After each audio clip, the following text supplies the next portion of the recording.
Ketika di awal muncul kebahagiaan, ketika di awal muncul ketenangan, namun akan ada fase di mana ujian itu akan datang. Ujian inilah seleksi alam. Mana yang benar-benar, mana yang sungguh-sungguh, dia akan tetap bertahan. Mana yang sungguh-sungguh, dia akan tetap sami'na wa ta'na kepada Allah. Namun bagi mereka yang lemah imannya, Allah berfirman, orang beriman tidak ada kekhawatiran, tidak ada putus asa. Maka bagi orang yang putus asa, lemah imannya, kembali lagi mundur ke belakang. Dan inilah seleksi alam. Kalau bahasa di ajang perlombaan teh, eliminasi gitu. Nanti ada yang eliminasi. Siapa yang eliminasi? Allah yang mengeliminasi. Karena Allah tahu nih, diuji dulu si A, si B, si C, si D, diuji dengan ujian yang sama, yang pada sebetulnya ujian itu tidak akan melebihi batas kemampuan kita. Ujiannya tidak akan melebihi batas kemampuan kita. Namun ketika datang ujian, padahal yang udah kita lakukan apa aja diturutin. Apapun nasihatnya kita ikutin, apapun petunjuk Al-Quran kita jalanin. Kenapa hidupnya masih gini-gini mulu? Hati-hati. Nanti dari keluhan gitu berawal apa? Sok, udah pada muncul belum radang tenggorokan? Ada yang udah muncul radang tenggorokan, batuk nggak sembuh-sembuh. Ada belum yang muncul kayak panas dalam? Ketika apa? Ketika perasaan saya udah kafarot, perasaan saya udah tobat. Kenapa belum ada perubahan? Yuk, kalau muncul perasaan itu, segera istighfar. Kenapa? Ketika muncul perasaan itu, nggak lama. Nanti akan muncul tuh penyakit-penyakit pada leher. Mungkin hanya berawal seperti sariawan, berawal dari radang tenggorokan, panas dalam. Nanti muncul itu. Nanti muncul itu. Nah, ini rangkaiannya. Namun kalau kita bisa melampaui ini, yakinlah saudaraku, semakin tinggi pohon, semakin besar anginnya. Semakin lurus niatnya, semakin besar cobaannya. Oke? Semakin tinggi pohon, semakin besar anginnya. Semakin lurus niatnya, semakin besar cobaannya. Kenapa? Tujuan hidup kita hanya belajar bagaimana apapun cobaan ini, kita tetap tenang. Kita tetap berdamai dengan diri, dan kita tetap beribadah dan bersyukur kepada Allah. Itu kuncinya. Itu kuncinya. Maka jangan khawatir teman-teman. Apapun rangkaiannya, apapun fase-fasenya, udah dituliskan dalam Al-Quran. Kalau kita mengalami fase itu, harusnya kita bersyukur. Kenapa bersyukur? Karena ternyata Allah terima taubat kita. Allah membalas cinta kita. Sehingga cinta kita tidak bertepuk sebelah tangan. Allah sedang membalas cinta kita. Allah sedang hanya pengen tahu kualitas daripada kecintaan kita seperti apa. Apakah hanya cinta di awal? Apakah hanya cinta di bibir? Lihat. Apakah hanya cinta sementara ketika sebagaimana dulu pertama kali kita ketemu dengan pasangan kita, hanya cinta sesaat, begitu nikah nyesel, begitu nikah begitu nikah nyesel, begitu nikah nggak nyaman, begitu nikah pengen pisah. Jangan sampai kayak gitu atuh dah. Jangan sampai kayak gitu. Allah hanya pengen tahu, kamu cintanya ke saya itu hanya cinta sesaat atau cinta semurni-murninya cinta. Sama kayak waktu kita pertama kali ketemu dengan pasangan kita. Ini cintanya sesaat apa cinta beneran? Jika cinta beneran, wujudkan dengan pernikahan. Apa itu pernikahan? Menyatu dengan Allah. Nyatu. Dengan apa? Sami'na wa ta'na. Apa yang Allah perintahkan kita kerjakan. Apa yang Allah larang kita tinggalkan. Ini bukti daripada kecintaan yang tulus.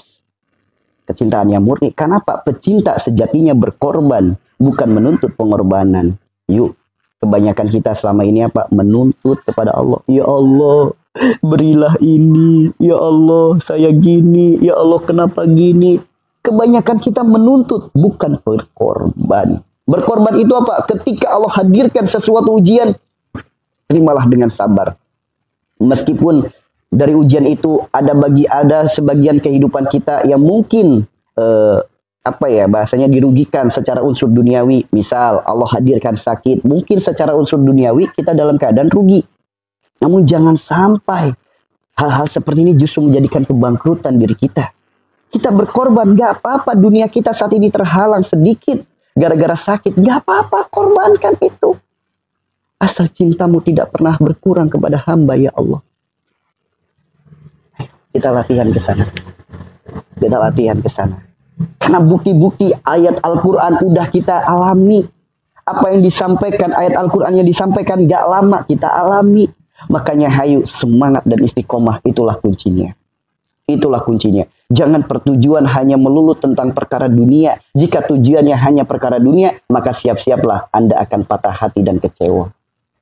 Ya. Jika apa yang kita lakukan tujuannya hanya dunia. Tujuan dunia itu apa? Pengen sembuh penyakitnya, pengen urusannya selesai, pengen masalahnya terurai, pengen dagangannya laris, pengen rumah tangganya benar. Ini hanya tujuan dunia. Siap-siaplah Anda akan patah hati dan kecewa. Namun kalau yang kita tuju, ilahi anta maksudi, warido kamatlubi atini mahabbataka, wa ma'rifataka.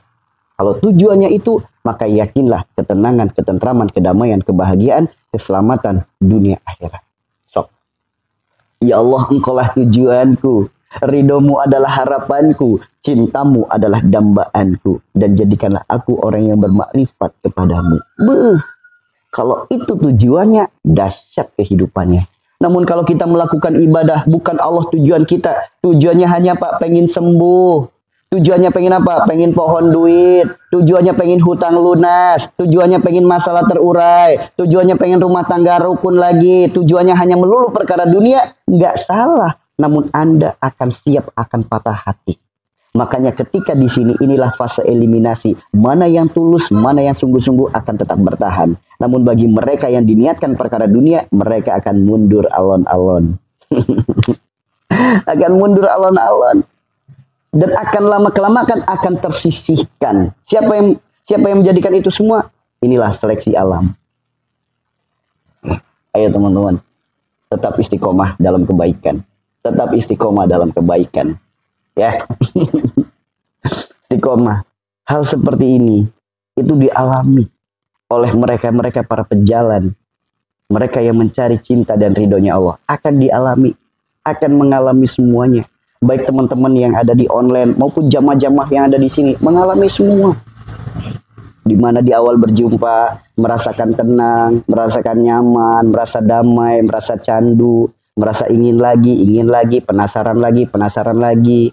Sarannya diikuti, nasihatnya dijalanin, muncul lagi ketenangan dalam hidup, kebahagiaan dalam hidup, meskipun masalah masih ada, bawaannya bahagia, hidup lebih tenang, hidup lebih terkontrol.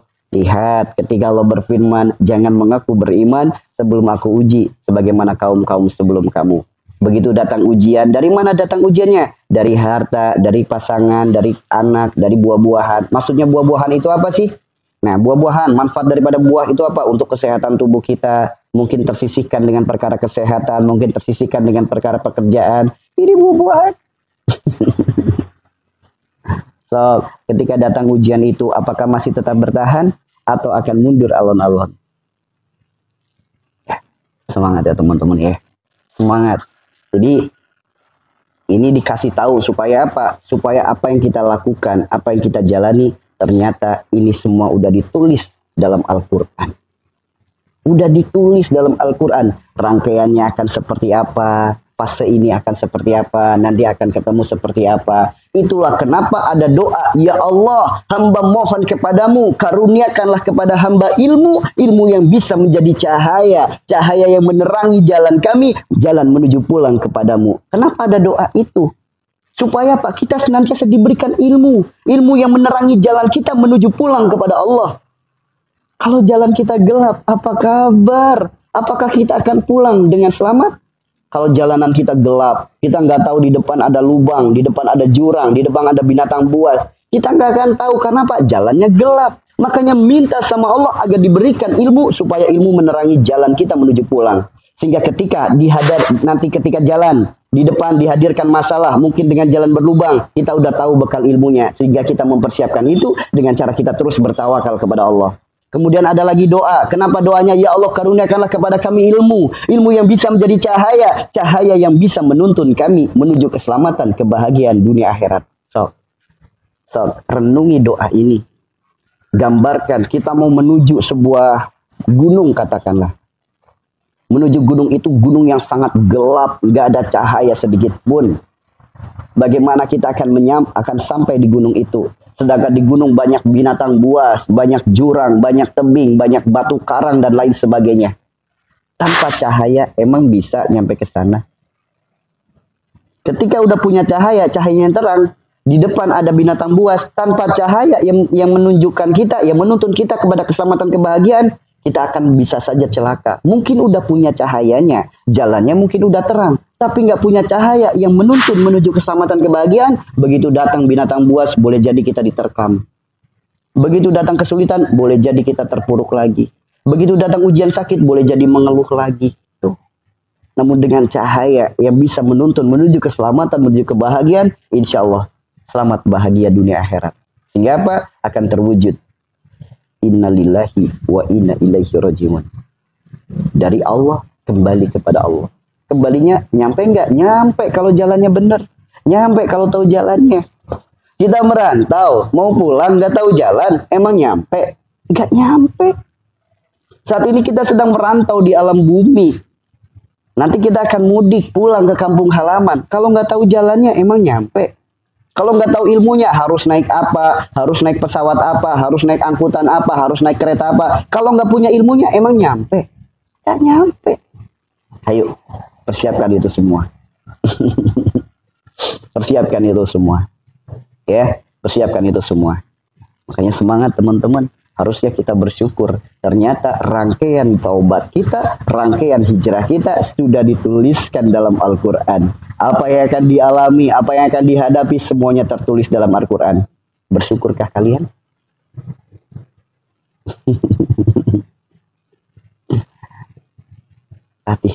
Latih. Betapa beruntungnya kita dikenalkan dengan hal-hal seperti ini. Betapa beruntungnya kita dikenalkan dengan ilmu seperti ini. Ilmu yang akan menghantarkan kita kepada keselamatan, kebahagiaan dunia dan akhirat. Ilmu bukan hanya melulu belajar tentang perkara kulit. Kita belajar mengenali isi dan kita belajar mencicipi isi. Ya. Semangat ya teman-teman ya. Semangat ya. Ya udah, apapun yang Allah hadirkan saat ini, tugas kita adalah apa? Belajar menikmatinya. Mau mengeluh, yang ngasih sembuh Allah. Sedangkan Allah nggak suka sama orang ngeluh. Ya. Mau ngeluh, yang ngasih sembuh Allah. Sedangkan Allah nggak suka sama orang ngeluh. Emang bisa sembuh tanpa pertolongan Allah? Pengen diberikan kemudahan hidup, ya, yang maha memberikan kemudahan Allah. Di saat ada kesulitan mengeluh. Sedangkan Allah nggak suka dengan orang yang ngeluh. Makanya ayo mulai saat ini jangan ada keluhan dalam hidup kita. Apapun yang Allah hadirkan, apapun yang Allah hidangkan, belajar menerimanya. Jalani dengan sabar. Kenapa? Barang siapa yang menerima takdirnya, sabar dalam menjalaninya, dosanya digugurkan, doanya diijabah. Stop. Jadi perannya kembali lagi ke kita. Yaitu tadi, kebaikan banyak, kebaikan bisa. Namun kita nggak mau memilih itu. Nah, tuh pengennya apa? Apa-apa instan. Makanya aneh kadang di zaman sekarang tuh, apa-apa instan. Orang nggak punya duit, bukannya dikasih lapangan kerja, malah dikasih makan gratis. Carinya yang instan. Kita udah dibiasakan hidup-hidup instan, hidup-hidup bermanja. Akhirnya apa? Mental kita jadi rendah.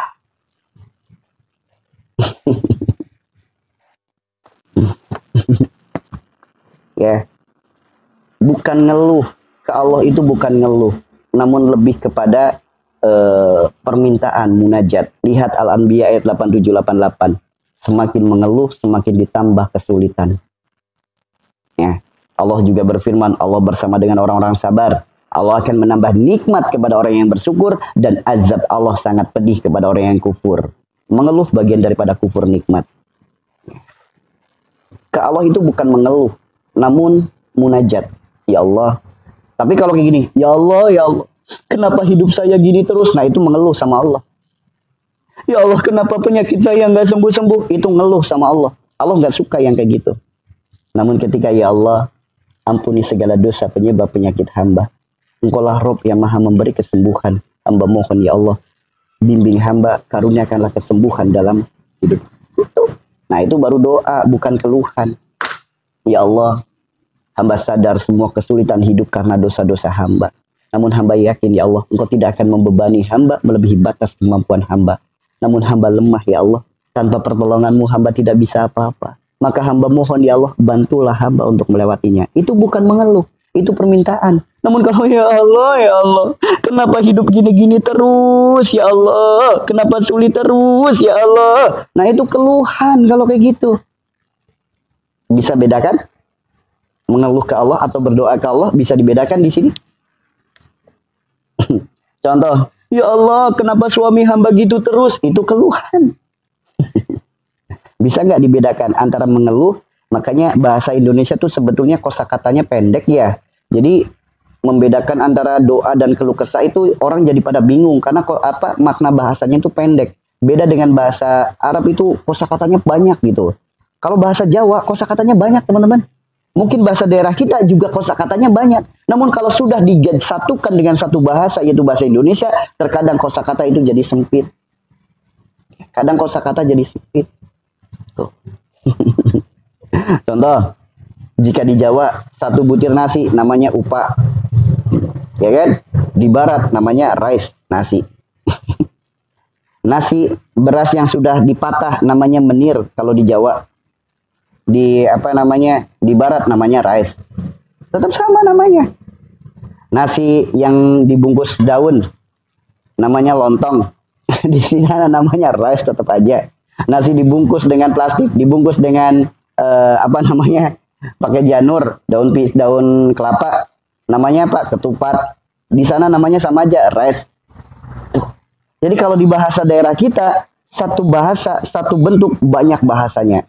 Nah, ini makanya kalau udah dikumpulkan jadi satu namanya nasi, udah. Akhirnya apa? Kita kosakatanya jadi sempit. Makanya untuk membedakan antara keluh kesah dan doa, itu kalau mengandalkan bahasa Indonesia sempit. Sempit. Sama apalagi kalau bahasa Al-Qur'an, di mana ada seorang ulama yang sangat luar biasa mengenali ilmu bahasa Al-Qur'an. Bahasa Al-Qur'an dengan bahasa Arab itu beda ya. Bahasa Al-Quran dengan bahasa Arab itu beda. Karena bahasa Al-Quran itu bahasa firman Tuhan. Bahasa Arab itu bahasa budaya orang Arab. Beda. Beda. Orang Arab suruh mempelajari kosakata bahasa Al-Quran, mereka kesulitan. Kenapa? Bahasa Al-Quran itu bukan bahasa Arab. Al-Quran adalah firman Tuhan. Ya, andaikan bahasa Al-Quran itu adalah bahasa Arab, orang Arab hafal Al-Quran mudah.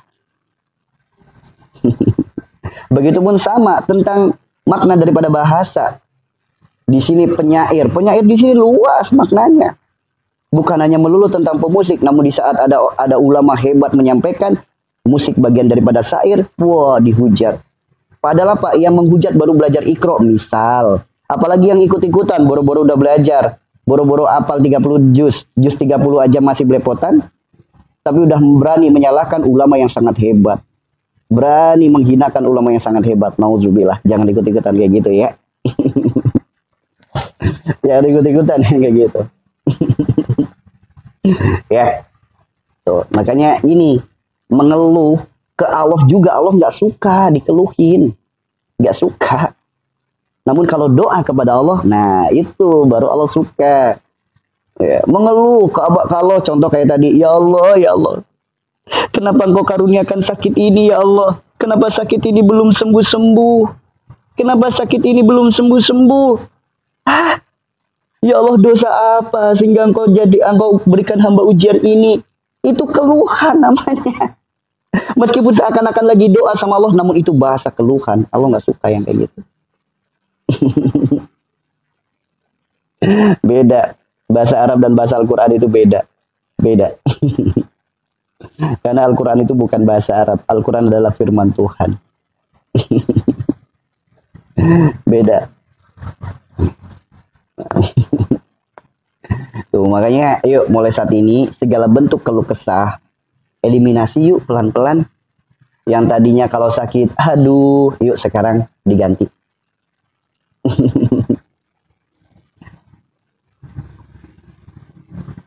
Hamba ridho ya Allah, apa kita termasuk mengeluh? Bukan kepada mengeluh. Ya, orang ketika menyampaikan seperti itu adalah bahasa menantang. Tapi ketika kita mohon, ya Allah, hamba mohon ya Allah, bantulah hamba untuk ridho menerima. Kita minta dibantu. Namun kalau kita menyatakan diri, aku ridho ya Allah. Nah, di sini ada bahasa tantangan. Ada bahasa tantangan. Beneran kamu ridho? Lah, kalau digituin sama Allah, sok kalau kamu ridho nih, saya kasih sedikit lagi. Masih ridho nggak? Ayo. Makanya di sini peran bahasa itu penting. Bukan berarti ribet amat mau berdoa, bukan gitu. Makanya penting, man arafa nafsahu faqad arafa rabbahu. Kenali dirimu, maka niscaya engkau akan mengenal Tuhanmu. Nanti buah daripada ini akan muncul apa? Wujudku Adam, wajahku sinar rembulan, mataku matahari, di pundakku bintang, di kolbuku Allah ucapanku. Nanti akan dilatih lisan kita sebagaimana ucapan Rasulullah. Senantiasa bertutur kata yang baik, bertutur kata yang santun, bertutur kata yang lemah lembut, bertutur kata yang menenangkan, menenteramkan, mendamaikan, tutur kata yang bisa berubah dari keburukan menjadi kebaikan. Jadi ketika Allah perintahkan, kita suruh taat. Ya Allah, hamba taat. Itu bahasa menentang bahasanya. Beneran kamu udah taat? Sok, saya tambahin lagi. Bahasanya gitu. Ya Allah, hamba ridho. Yakin kamu udah ridho? Nih, saya kasih lagi. Masih ridho enggak? Namun ketika meminta, ya Allah, hamba mohon, bantulah hamba, tolonglah hamba, agar senantiasa ridho menerima setiap catatan takdir yang kau tuliskan. Bantulah hamba untuk melewatinya. Kita minta pertolongan Allah. Baru di situ Allah berikan pertolongan. Oke? Jadi ridho itu jangan kita ungkapkan, namun kita praktekkan, kita persembahkan. Jadi keriduan itu bukan pada ucapan. Gitu ya. Ya, sama-sama. Sama-sama. Jadi seperti itu. Jadi tugas kita itu ketika kita menerima takdir, ya udah buktikan penerimaan itu. Namun kalau kita belum bisa menerima secara rasa, namun lisan kita bilangnya ridho, nah nanti ditambah lagi.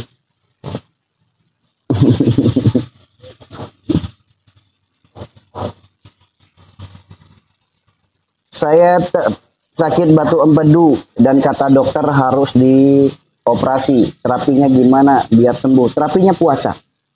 Puasa. Segala penyakit yang ada di bagian perut, obatnya adalah puasa. Puasa, rutin puasa, sunnah atau puasa kafarot, rutin aja. Rutin puasa, insya Allah sembuh. Nah, nanti kalau puasa ikhtiarkan dengan cara apa? Minum madu atau minum cuka apel. Nah, karena cuka apel itu salah satu minuman favorit Rasulullah. Jadi minum madu atau cuka apel. Atau minum madu sama cuka apel boleh? Ya, insya Allah nanti nggak sampai operasi. Apalagi kalau melakukan terapi yang namanya terapi Nabi Ayub. Nah, itu kalau praktekin terapi Nabi Ayub, insya Allah nggak pakai lama. Tahun berapa ya? Saya lupa. Tahun 2021 kalau nggak salah. Pandemi tahun berapa ya? 2021-an ya kurang lebih ya. Nah, itu ada sama. Perempuan baru menikah, dia sering jengkelitan sakit perutnya. Begitu dicek di dokter, ternyata batu empedu. Begitu batu empedu, disarankan untuk operasi. Namun suaminya, karena suaminya itu jamaah majelis, ya meskipun gak jamaah di sini ya, jamaah di kota lain. Nah, kemudian minta saran, ya udah terapi Nabi Ayub. Begitu terapi Nabi Ayub, sering berjalannya waktu, sembuh teman-teman. Keluar, memecah, menyampur, keluar bareng bersama kotoran. Ya, jangan ditanya, emang bisa? Ya Allah maha bisa, Allah maha mampu. Jangankan penyakit batu empedu, penyakit Nabi Ayub yang begitu parahnya aja sembuh, apalagi penyakit cuma batu empedu. Nabi Ayub yang penyakitnya paling parah aja sembuh. Ya, terapi Nabi Ayub itu dengan menghentakkan kaki ke bumi. Satu terapi ini jaminan sembuh semua penyakit. Bahkan di Al-Quran bukan hanya sembuh penyakitnya, Allah kembalikan apa yang pernah hilang. Ketika Nabi Ayub kehilangan hartanya, kehilangan tahtanya saat sakit, kehilangan anak-anaknya, kehilangan semuanya, Allah kembalikan kembali setelah terapi Nabi Ayub. Lihat rangkaiannya. Nabi Ayub adalah salah satu contoh Nabi gambaran bagi orang-orang yang sakit. Nabi Ayub disebutkan, tidak ada satupun manusia yang memiliki penyakit yang lebih parah daripada Nabi Ayub. Baik manusia sebelum Nabi Ayub maupun manusia sesudah Nabi Ayub. Tidak ada satupun manusia yang memiliki penyakit lebih parah dari Nabi Ayub. Ya. Bahkan di saat sakit, hilang hartanya, hilang tahtanya, hilang semua anak-anaknya. Dalam keadaan terpuruk, bahkan dijauhin oleh tetangga-tetangganya. Ada yang ngalamin kayak gitu? Sekalinya pun ada, nggak akan melebihi Nabi Ayub. Bahkan ketika Nabi Ayub sakit, Nabi Ayub gak pernah berdoa minta sembuh. Gak pernah. Gak pernah. Kenapa? Malu. Saya dikasih sehat sepanjang tahun ini. Sekian tahun. Namun baru dikasih sakit, baru beberapa tahun. Masa saya mau minta sembuh? Itu pelajaran Nabi Ayub. Nah, kemudian atas desakan istri. Ya Nabi Allah. Kamu kan Nabi. Sedangkan kamu sakit. Sedangkan dari sakitmu, aku udah nggak bisa kasih makan kamu lagi. Segala apa yang kita miliki udah dijual. Bahkan sampai rambut pun aku jual. Demi apa? Demi untuk makan. Atas desakan istri, Nabi Ayub akhirnya minta sembuh sama Allah. Padahal bahasanya bukan minta sembuh. Malu-malu mau minta sembuh tuh. Allah abadikan permintaannya. Ada di Al-Quran surat Al-Anbiya ayat 83. Apa permintaan Nabi Ayub saat sakit? Robi ani masani yaduru wa antarhamu rahimin. Maka siapapun yang saat ini sedang sakit, perbanyaklah doa sebagaimana doanya Nabi Ayub. Ya Allah, hamba sakit, tapi nggak apa-apa ya Allah. Engkau kan maha pengasih, maha penyayang. Tuh. Berarti apa? Bahasa malu-malu.